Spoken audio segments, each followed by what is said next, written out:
नमस्कार। खास खबर में आप सभी का स्वागत है। मैं हूं डॉक्टर प्रभात। खास खबर में आज हम बात कर रहे हैं बीजेपी और कांग्रेस की राजस्थान की तरफ अचानक से बढ़े हुए दौरों की बात करेंगे। और कांग्रेस और बीजेपी की तरफ से अगर बात करें बड़े चेहरों की, तो सितंबर में राहुल गांधी और मोदी दोनों के दौरे प्रस्तावित हैं।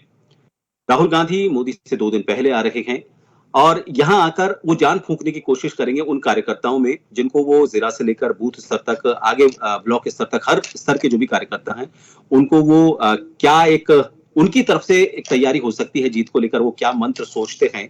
उन्होंने जो भारत जोड़ो यात्रा की थी वहां से उनका क्या अनुभव रहा और जीत के लिए वो अनुभव उनके लिए कितना फायदेमंद हो सकता है, वो भी इस दौरे के बाद पता चलेगा।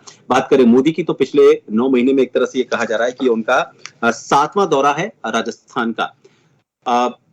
जयपुर की बात करें तो राजधानी में जरूर वो पिछले 1 साल में इतने दौरे नहीं करे हैं, लेकिन उदयपुर में अचानक से उनके मोदी के और राहुल गांधी के एक साथ दौरे हुए। उसके बाद अब जयपुर में ऐसा संयोग बन पड़ा है कि उनके आगे पीछे 1-2 दिन के दरमियान ही ये दौरे हो रहे हैं।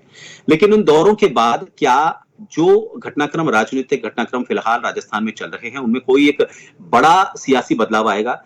क्या मोदी के दौरे बीजेपी के जो अब तक कार्यक्रम हुए हैं उनमें जिस तरह के हालात दिख रहे हैं, कभी कोई नेता आता है कोई नहीं आता, और एक तरह से कांग्रेस का ये कहना है कि सिरफुटबल वहां पर नजर आ रही है, क्या उस सिरफुटबल को खत्म करेंगे? कांग्रेस की अगर बात करें तो कांग्रेस बार बार ये दावा कर रही है कि सरकार हमारी रिपीट होगी, डिलीट नहीं होगी। तो क्या रिपीट को लेकर वो कुछ सुनिश्चित यहाँ पर माहौल दे पाएंगे? बात करेंगे इसी को लेकर। हमारे साथ जो पैनलिस्ट से जुड़े हुए हैं, सबसे पहले उन सभी से आपका तारुफ करवा देते हैं। कांग्रेस से हमारे साथ अरुण शर्मा जी इस वक्त चर्चा में जुड़े हुए हैं। बीजेपी से हमारे साथ विकास बारेक जी इस चर्चा में जुड़ेंगे और वरिष्ठ पत्रकार श्याम सुंदर शर्मा जी हमारे साथ इस चर्चा में जुड़े हुए हैं। श्याम जी, ये कुछ दिनों का अगर हम बात करें, पिछले 1 साल में दूसरा ऐसा दौरा है जब 1-2 दिन के दरमियानी उदयपुर के बाद अब जयपुर में दोनों बड़े नेताओं के दौरे हो रहे हैं। फिलहाल जो भी राजनीतिक माहौल है, कांग्रेस और बीजेपी दोनों की बात करें तो दोनों में थोड़े से तनाव के हालात हैं, क्योंकि बीजेपी ये कोशिश कर रही है कि जो परंपरा है उस परंपरा को जीवित रखा जाए और कांग्रेस के बाद अब बीजेपी की बारी है तो बीजेपी इसमें अपना दांव खेले, और कांग्रेस की ये कोशिश है कि इस परंपरा को तोड़ा जाए। क्या लगता है दोनों के दौरों से क्या किसी तरह की कोई परंपरा में बदलाव नजर आएगा आपको? आपकी आवाज नहीं आ रही है श्याम जी।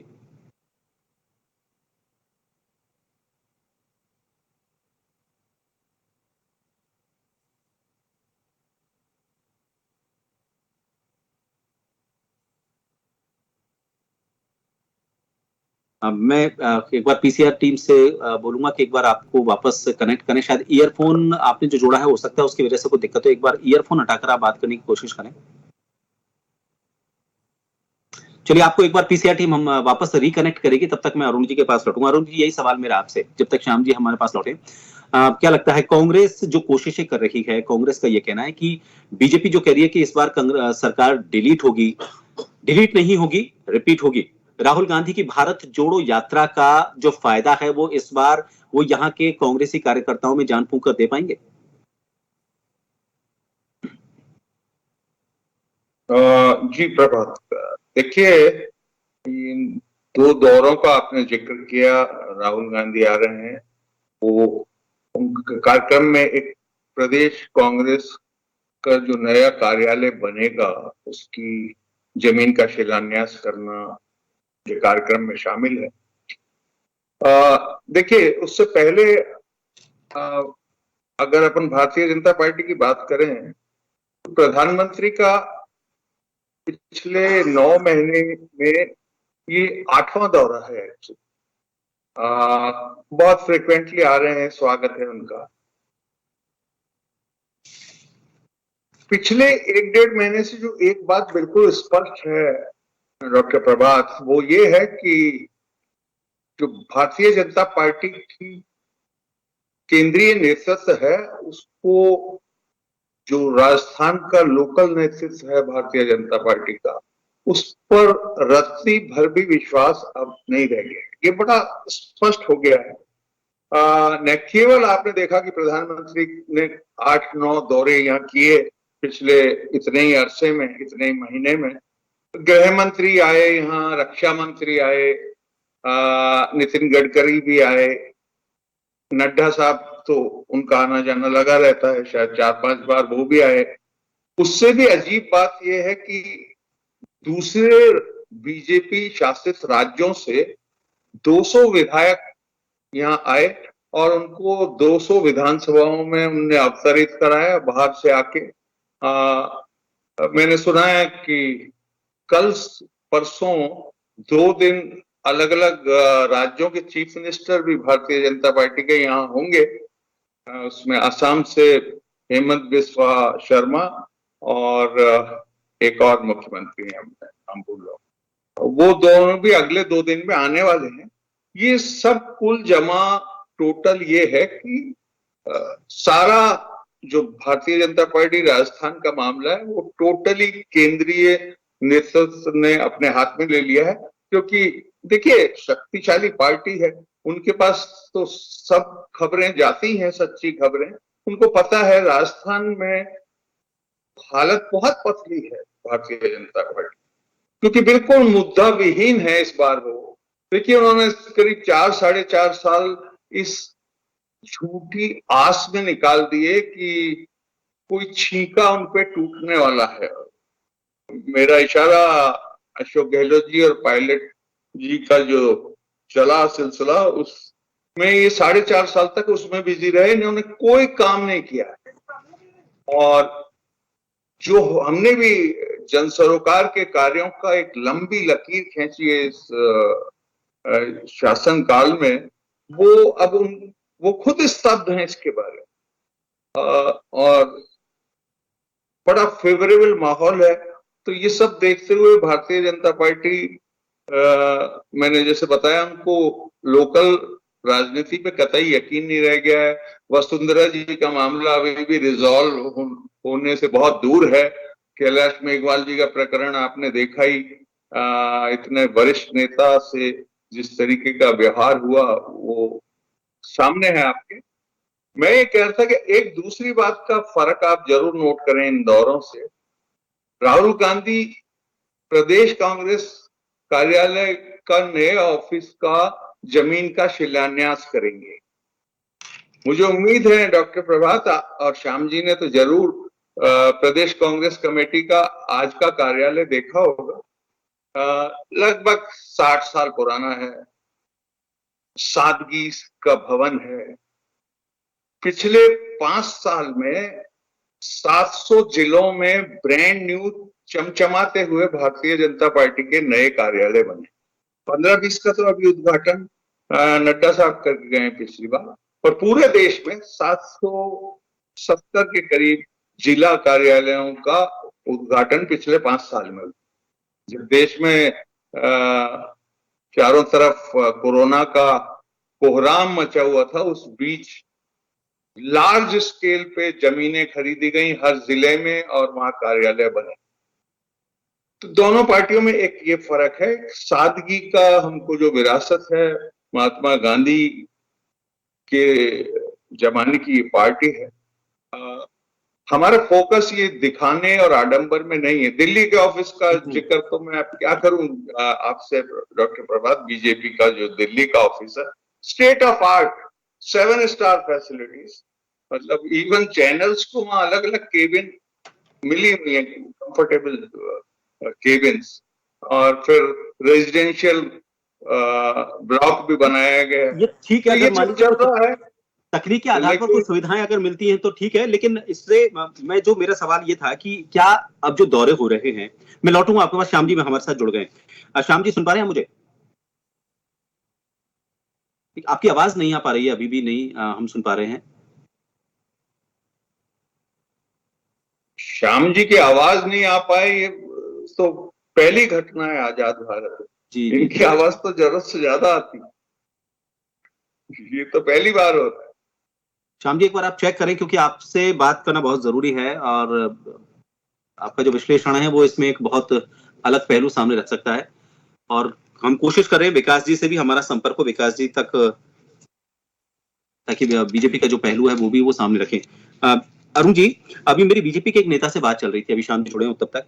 उनका ये कहना था कि जब कोई परंपरा अगर है तो जो वरिष्ठ पदाधिकारी होते हैं, मसलन जो अध्यक्ष होते हैं, उनको या फिर जो हमारे प्रदेश स्तर के जो वरिष्ठ नेता हैं, पदाधिकारी हैं, जो नेतृत्व संभालते हैं पूरे प्रदेश का या फिर देश का, उनको आना चाहिए यहाँ पर इस शिलान्यास के लिए। राहुल गांधी किस भूमिका में यहाँ पर आ रहे हैं? ना वो अब उपाध्यक्ष के पद पर हैं, वो सिर्फ एक सांसद हैं और कांग्रेस के नेता हैं। नहीं, बिल्कुल बेतुका सवाल है इसमें। मतलब इस सवाल का कोई अर्थ बनता नहीं। सवाल पूछने वाले ने भी कमाल ही किया है। उनका अगली लाइन ये कहना था कि वो अभी भी अघोषित अध्यक्ष हैं। हेलो, आवाज आ रही है आपको? जी जी श्याम जी, मैं आवाज आ रही है? अरुण जी आ गई जी। श्याम जी देखिए, श्याम जी बीजेपी और कांग्रेस दोनों की अपनी अपनी कोशिश है, लेकिन अभी यहाँ पर न सिर्फ कार्यकर्ताओं में जान फूंकना दोनों नेताओं का एक बड़ा मकसद है, लेकिन उसके अलावा बीजेपी की जैसे हम बात करें, बीजेपी में पिछले कुछ दिनों में मंच साझा करने को लेकर कई तरह की बातें आई। कैलाश मेघवाल का जिक्र हुआ, उनको लेकर कई तरह की टिप्पणियां हुई। अभी भी अंदर खाते कई तरह के बयानबाजियां हो रही हैं और एक मंच कोई नहीं आ पा रहा और एक चेहरा नहीं आ पा रहा। क्या यही वजह है कि किसी भी चेहरे को नहीं रख रहे हैं? परिवर्तन संकल्प यात्रा में भी किसी भी फेस को उन्होंने नहीं रखा और सिर्फ मोदी का ही चेहरा उनके पास बचा है। ये क्या आपको लगता है कि बीजेपी के लिए एक तरह से नेगेटिव होगा कि अभी तक वो यही तय नहीं कर पा रहे हैं कि आखिर उनका मुख्यमंत्री का चेहरा कौन होगा, तो आगे किस तरह के नतीजे उनके सामने होंगे? देखिए प्रभाष जी, दोनों ही पार्टियों में चेहरे की कमी है। अभी दोनों ही पार्टी किसी के चेहरे पे चुनाव नहीं लड़ना चाहती, संगठन के बेस पे चुनाव लड़ रही है। कांग्रेस ने भी कहा है कि सरकार के कामकाज को रखेंगे, मुख्यमंत्री का चेहरा नहीं होगा, हम संगठन के आधार पर चुनाव लड़ रहे हैं। तो भाजपा भी अपने आंतरिक कलह और दोनों में ही कलह की स्थिति व्यापक है, बरकरार है। इसमें नहीं है कि आज भी सचिन पायलट और मुख्यमंत्री जी के बीच मधुर संबंध नहीं बने अभी तक दोनों हाथ मिलाकर के खड़े होने की स्थिति में आए नहीं। अगर अब मानसरोवर के नए कार्यालय का शिलान्यास होगा, उस अवसर पर अगर राहुल गांधी वापस से उनका मधुर संबंध बंधा दें तो बहुत अच्छी बात होगी, लेकिन अभी मधुर संबंध मेरे को नहीं लगता। जैसे अरुण जी कह रहे थे कि हमारे पास तो कार्यालय है नहीं, अभी आपने कार्यालय तो सरकारी लिया ही है और उसको वार रूम में बदला है। आप ये तो कैसे कह रहे हो कि आपके पास? देखिए, मैं याद दिलाता हूँ कि जब भाजपा ने लिया था कार्यालय की जगह, कांग्रेस के शासन में विवादित हुआ था और उसके बाद क्या हुआ था आपको पता नहीं। अब ये हाउसिंग बोर्ड से कार्यालय के लिए 6000 स्क्वायर मीटर गज की जमीन ली है। अब किस भाव में ली है मुझे नहीं पता अभी तक, क्योंकि अभी स्पष्टता तो है नहीं। लेकिन हाँ, शिलान्यास आप कराना चाहते हैं, शिलान्यास भी आप भी भव्य बनाना चाहते हैं, 80 करोड़ का, छोटा मोटा नहीं बनाना चाहते। प्रदेश का कार्यालय होगा 80 करोड़ का और मंजिल कितनी मंजिल होगी अभी, क्योंकि सारे कार्यालय यहाँ पर होंगे, यहाँ पर वो सब कुछ सुविधाएं होंगी जो कि एक आधुनिक कार्यालय में होनी भी चाहिए राजनीतिक पार्टी का कार्यालय। क्योंकि बीजेपी के पास जो सरकारी कार्यालय है उसको जिस तरह से उन्होंने कॉर्पोरेट की तरह कार्यालय बना दिया है, बड़ा जगह है। कांग्रेस को भी अच्छा कार्यालय मिला है, लेकिन सरकारी कार्यालय की जगह अब ये, क्योंकि एक कार्यालय इनका निश्चित रूप से पुराना है, वहां क्योंकि जाने आने में दिक्कत होती है, सबको होती है, तो नया कार्यालय बनता है तो अच्छी बात है। लेकिन राहुल गांधी की भी पहली यात्रा नहीं होगी, ये राहुल गांधी की तीसरी यात्रा है। तो राहुल और प्रियंका गांधी भी आके चली गई। इनके भी स्थानीय, देखिए दोनों ही पार्टी स्थानीय नेताओं पर भरोसा नहीं रख रही है। यही कारण है कि दोनों ने कहा रखा है कि केंद्रीय नेतृत्व आओ और हमको जिताने का श्रेय दिला दो। अब देखिए राहुल गांधी के दौरे शुरू हुए हैं, प्रियंका गांधी को तो अभी सचिन पायलट ने कहा बार बार आइएगा, हमारा उत्साहवर्धन कीजिएगा। मुख्यमंत्री जी कहते हैं कि मेरे नेतृत्व में चुनाव लड़ लीजिए, मैं ही जिता के आपको सत्ता का रिपीट करा दूंगा। लेकिन आपस में विश्वास नहीं है, इसलिए विश्वास कैसे पैदा हो?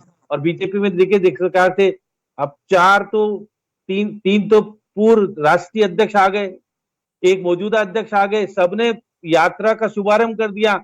समापन पे प्रधानमंत्री जी आ रहे हैं, सही बात है कि 8वीं यात्रा है, ये भी बात सही है। अब प्रधानमंत्री जी ये जानते हैं कि राजस्थान अगर नहीं जीतूंगा तो देश नहीं जीत पाऊंगा, तो राजस्थान जीतना बहुत जरूरी है क्योंकि उनके कसक पुरानी है। 2018 में जब चुनाव हुए थे डॉक्टर साहब, आपने देखा था कि वो अपनी सत्ता को बचाने में कामयाब नहीं हुए थे, वसुंधरा की सरकार बच नहीं पाई थी। और निश्चित तौर पर कहा जा सकता है कि कांग्रेस भी बहुमत वाली सरकार नहीं ला पाई थी, वो भी अधूरी सरकार ला पाई थी, 99 लोगों को जिता के ला पाई थी। उसके बाद 100 हुए, साफिया जीती और उसके बाद देखिएगा आज भी सुभाष गर्ग की जो बार बार बात आती है कि अब ये अलायंस किसके साथ करेंगे अभी कुछ पता नहीं। राष्ट्रीय लोकदल वो तो कह रहे हैं 5 सीट लड़ूंगा, अब उनको टिकट मिलेगा नहीं मिलेगा मुझे नहीं पता। इनके यहाँ क्या स्थिति है, हनुमान बेनीवाल से इनकी क्या स्थिति बनेगी या लेफ्ट के साथ क्या स्थिति बनेगी, या बहुत सारी चीजें अभी पर्दे के पीछे है। पर्दे के पीछे निकल के क्या होगा क्या नहीं होगा मुझे अभी तक कुछ पता नहीं है, लेकिन कांग्रेस में भी अभी जो होना चाहिए वो नहीं हो पा रहा।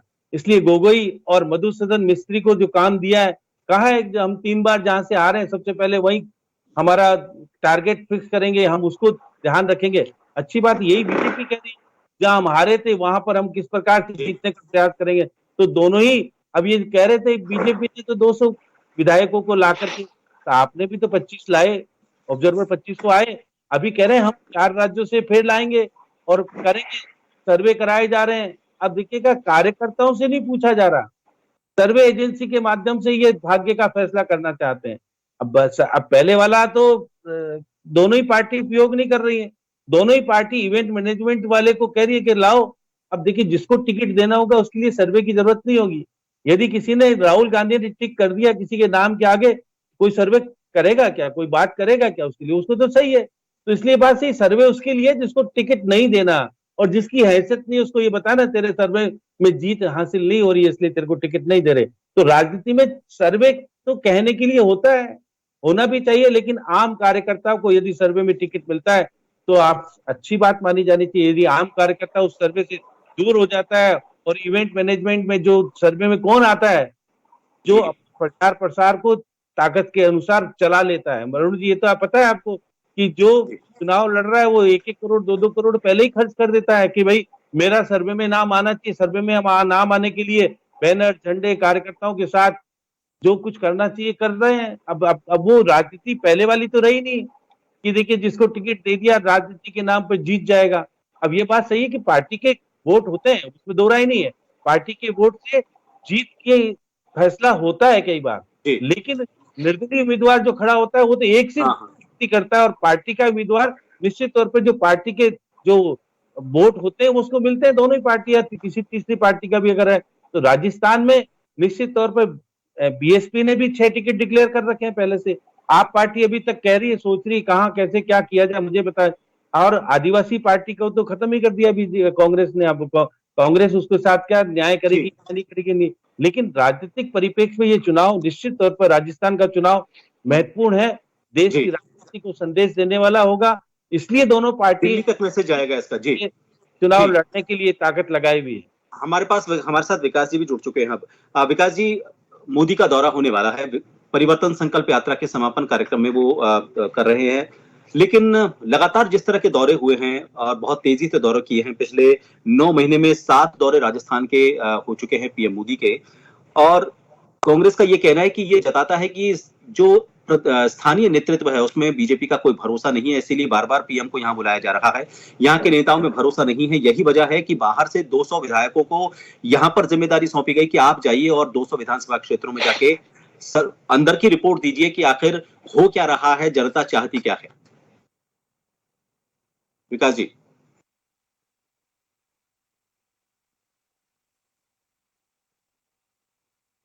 विकास जी सुन पा रहे हैं मुझे?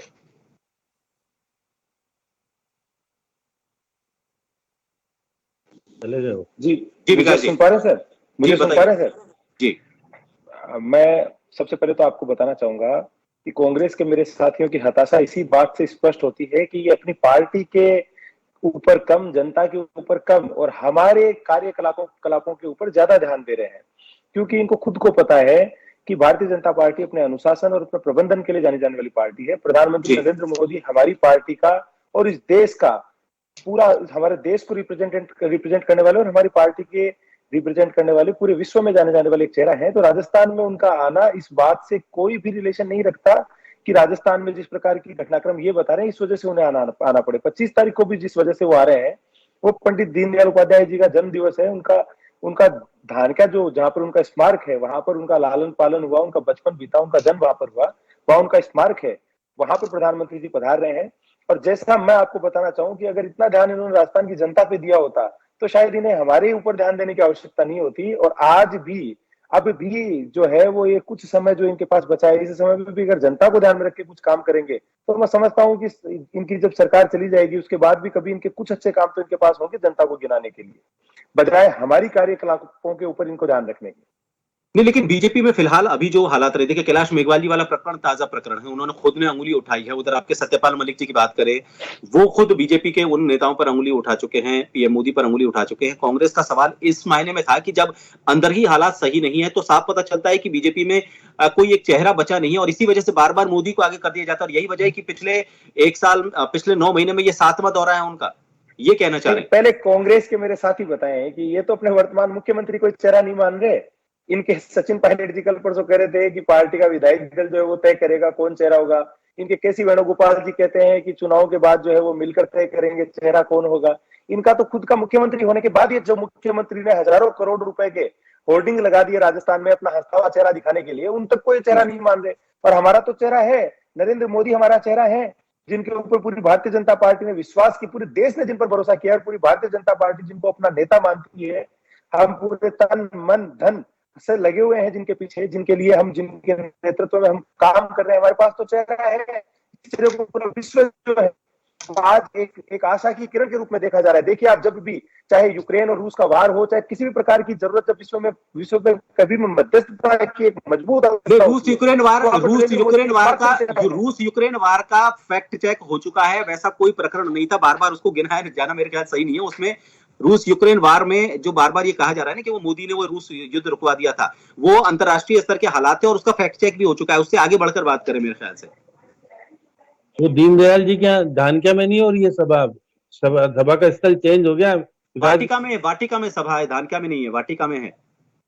विकास जी, मैं लगातार डिबेट्स में लगा हुआ था, तो हो सकता है शायद मैं चेक नहीं कर पाया। अभी वाटिका में उनका जी, क्षमा चाहता हूँ। अपनी नहीं, अपनी बात पूरी कीजिए आप, कोई बात नहीं। कई बार चीजें जो बहुत तेजी से चीजें बदल रही है राजनीति में, कई बार हमसे भी इस तरह की चीजें अपडेट होने में रह जाती है। लेकिन नहीं, मैं खुद नगर निगम में एक्चुअली मैं पार्षद हूँ, पूरे दिन हमारी नगर निगम में मीटिंग चलती रही, तो शायद मैं समझ सकता हूँ। एक ईआरसीपी का जो मुद्दा है, ईआरसीपी को लेकर बार बार ये कहा जाता है कि ईआरसीपी का जब भी सवाल खड़ा किया जाता है तो इधर उधर की बातें कर दी जाती हैं, और इस बार वापस ईआरसीपी का सवाल उठेगा। पिछली जो सभा थी वहां पर भी ईआरसीपी को लेकर अमित शाह जब आए थे तो ईआरसीपी को लेकर गंगापुर सिटी में उनके सामने सवाल हुए थे। आपको क्या इस बात का इस बार भी डर है कि कोई सवाल यहाँ भी उठ सकता है और वाटिका में ईआरसीपी को लेकर वापस आवाज उठ सकती है, और अगर उठेगी तो इस आवाज की गूंज विधानसभा चुनाव आने वाले हैं नजदीक, उसका असर उस पर भी पड़ेगा? सर आपका सवाल दोबारा से दोहराइए, शायद कनेक्टिविटी। ईआरसीपी को लेकर मैं सवाल पूछा था कि ईआरसीपी एक ऐसा मुद्दा है जिसको लेकर बीजेपी के नेता हमेशा बचते रहे हैं, एक बार फिर पीएम के सामने यह सवाल उठाया जा सकता है? देखिए सर, मैं आपको निवेदन करूं, कांग्रेस सरकार ने, कांग्रेस पार्टी जब चुनाव में गई थी तो इन्होंने बड़े बड़े वादे करे थे। इन्होंने कहा था हम हमारा बजट लगा के ईआरसीपी के लिए जो है योजना के लिए हम काम करेंगे। आप इनसे पूछिए कि आज तक इन्होंने अपनी सरकार का कितना बजट इन्होंने अपने यहाँ से लगाया, कितनी जमीनों को इन्होंने अलॉट, ये जो जमीनें जो है वो इन्होंने आवाज करके दी ईआरसीपी योजना के लिए, कितना बजट इन्होंने अपनी तरफ से लगाया। ये जनता को गुमराह करने का काम है, ईआरसीपी नहीं। कोटा में एयरपोर्ट को लेके लगातार बात कर रहे हैं, जिसके ऊपर कल मुख्यमंत्री जी ने प्रेस कॉन्फ्रेंस दिया। मैं 7% जमीन अभी तक इन्होंने आबाद करी है, और ये सिर्फ ये भी इसलिए, इन्होंने राजस्थान की जनता का भला नहीं सोचा। इन्होंने सोचा कि इन्हें किस प्रकार से मुद्दे बनाने हैं जिनके ऊपर ये जनता को मूर्ख बनाकर और केंद्र सरकार को घेरने का काम कर सके। इन्होंने मैं काउंटर ले लेता हूं आपकी बात पे, काउंटर ले लेता हूं जनता जी। अरुण जी, समय कम बचा है, मैं 1 मिनट में आपसे काउंटर चाहूंगा। दो तीन बातें उन्होंने कही हैं, बीजेपी के प्रतिनिधि थोड़ा सा तकनीकी खामी की वजह से थोड़ा लेट जुड़े, पर उन दोनों तीनों बातों का काउंटर आपसे चाहूंगा 1 मिनट में। तो मैं कोशिश करता हूँ 1 मिनट में जवाब देने की। एक तो इन्होंने कहा कि कांग्रेस हम पर ध्यान नहीं दे और खुद पर ध्यान दे, मतलब ये उस पार्टी का प्रवक्ता कह रहा है जिसकी पिछले 9 साल जिंदगी इसमें कटी है कि वो सिर्फ कांग्रेस पे ध्यान देती है। इनसे आप अडानी का सवाल पूछो, ये नेहरू जी की बात करते हैं, इंदिरा गांधी की बात करते हैं। इनसे आप मणिपुर, अडानी देश के प्रधानमंत्री नहीं रहे, नेहरू जी प्रधानमंत्री रहे। एक बार काउंटर ले लेते हैं, उन्होंने शांति से सुना आपको, एक बार इनको सुन लीजिए जी। आप इनसे मणिपुर के बारे में हालात पूछो जो 4 महीने से चल रहा है। ये इवन लोकसभा में भी इंदिरा गांधी, नेहरू जी, इंदिरा गांधी और मिजोरम की बमबारी ऐसी बातें करते हैं। पूरी जिंदगी ने सचिन पायलट, गहलोत की लड़ाई में रोज छौंक लगाने की और टिप्पणियां करने की लगाई हैं। ऐसी पार्टी के लोग हमसे कह रहे हैं कि आप हम पे ध्यान मत दो, हमारी जो भी हालत हो रही है, वैसे हम ध्यान देते भी नहीं है। हमें हम तो अपने काम में जुटे हुए हैं डॉक्टर प्रभात। दूसरा, इन्होंने ईआरसीपी के बारे में ये जलेबी कुछ बना रहे थे। इस बार राजस्थान की जनता जो 2 बार विश्वासघात हुआ है उसके साथ, 2014 में और 2019 में। 2014 में तो खैर पूरे देश में एक हवा थी और विकास के वादे थे और 2 करोड़ लोगों को नौकरी, काला धन, वो वगैरह वगैरह। पर 2019 में भी इनको 24-25 सांसद दिए गए। वहां पे जिप लगा के लोकसभा में बैठे हैं, इनकी कोई हिम्मत ही नहीं है। इनके यहाँ सांसदों को बोलने का क्या मतलब है? तो वो बदला इस बार राजस्थान की जनता जरूर लेगी। इससे बड़ा विश्वासघात हो ही नहीं सकता। 1 मिनट में श्याम जी को और देना चाहूंगा। श्याम जी, अभी इन दौरों में, दोनों दौरों की अगर बात करें तो किसके सामने आपको ज्यादा चुनौती नजर आ रही है? 1 मिनट का समय प्लीज। देखिए प्रभात जी, दोनों के सामने चुनौती है। एक सत्ता बचाए रखना चाहता है, एक सत्ता छीनना चाहता है। एक प्रधानमंत्री ये नाम चुनाव लड़ना चाहता है, दूसरा राहुल गांधी के नाम पे चुनाव लड़ना चाहते हैं। अभी अरुण जी कह रहे थे कि हम सरकार का कामकाज तो गिना रहे हैं। देखिए वो वहां पर देखिए दोनों बीच में अंतर कलह की स्थिति है। अगर केंद्रीय नेतृत्व दोनों बैठ करके अगर यहाँ की स्थिति को सुधार देगा, वही पार्टी में स्थिति ठीक ठाक हो जाएगी। नहीं तो फिर आज दिखेगा बहुत सारी चीजें भी अभी दिख नहीं रही है आपको। अभी जब चुनाव में टिकट बंटने का सिलसिला शुरू होगा तो बागी जब खड़े हो जाएंगे ज्यादा, तो आपको मालूम पड़ेगा कौन जीत रहा है कौन हार रहा है। अभी तो सबके साथ है कि हम नेतृत्व को दो नेतृत्व देते हैं, लेकिन नेतृत्व जब तक ही है जब तक उसका स्वार्थ सिद्धि हो रही है। स्वार्थ सिद्धि नहीं होगी तो बहुत सारे मंत्री ज्यादा इनके पास हैं। अब मंत्री अगर चुनाव का टिकट नहीं मिलेगा तो वो ये हरा तो देगा, जिताएगा नहीं। तो ये बात सही है, सारी बातें हैं। अब देखिए बहुत सारे अभी कौन से कांग्रेस की बीजेपी में आएंगे, बीजेपी के कांग्रेस में जाएंगे, ये सब सिलसिला अभी चलेगा। और देखिएगा बीजेपी ने 40 अधिकारी लिए हैं कि हम 50 सीटों को सुदृढ़ बनाने के लिए 40 अधिकारी लेके आए। कार्यकर्ता पे भरोसा नहीं है। कुछ तो अधिकारी कांग्रेस भी लाई है, बात सही है, लेकिन ज्यादा आजकल अधिकारी बीजेपी की तरफ जा रहे हैं। उनको लग रहा है बीजेपी सत्ता में आ रही है, क्या होगा नहीं होगा। लेकिन राजस्थान का रण निश्चित तौर पर देश में एक संदेश देने का काम करेगा। 2024 का चुनाव होगा, वो राजस्थान के चुनाव के परिणाम के आधार पर आपको बहुत सारी चीजें सामने आएगी। अभी थोड़ा इंतजार करने की जरूरत है। बिल्कुल, देखिए इसलिए भी बहुत महत्वपूर्ण है राजस्थान, क्योंकि 200 विधानसभा सीटें हैं, 25 लोकसभा की सीटें हैं, अभी लोकसभा के चुनाव आने वाले हैं। यहाँ पर जिस तरह की तस्वीर नजर आएगी, और अब तक जो राजस्थान के साथ रहा है, जैसा कांग्रेस कहती रही है कि बार बार इसको तोड़ने की कोशिश की गई, लेकिन एक राजस्थान ऐसा था जो अपने आप को सुरक्षित रख पाया। खैर बीजेपी इसको लेकर कुछ और कह सकती है, लेकिन राजस्थान पर इसलिए भी ज्यादा फोकस हो रहा है क्योंकि राजस्थान के तुरंत बाद विधानसभा लोकसभा के चुनाव होने। एक तरह से ये कह सकते हैं कि लिटमस टेस्ट होगा लोकसभा चुनावों का, तो क्या तस्वीर निकल के आती है। और इसी वजह से महत्वपूर्ण हो जाता है कि बीजेपी और कांग्रेस के जो बड़े नेता हैं वो राजस्थान का रुख कर रहे हैं। लेकिन उसके साथ ही उनके सामने एक बड़ी चुनौती ये भी है कि वो अंदरूनी सियासत से लड़ें या फिर प्रदेश की सियासत से लड़ें। खैर देखना होगा इन दोनों की इस दौरे का क्या असर पड़ता है, न सिर्फ अंदरूनी सियासत पर बल्कि प्रदेश की सियासत पर भी, और कितना वो रिजल्ट में कन्वर्ट हो पाता है, तब्दील हो पाता है। बहुत बहुत शुक्रिया आप सभी का हमारे साथ खास खबर में जुड़ने के लिए। दीजिए इजाजत, नमस्कार।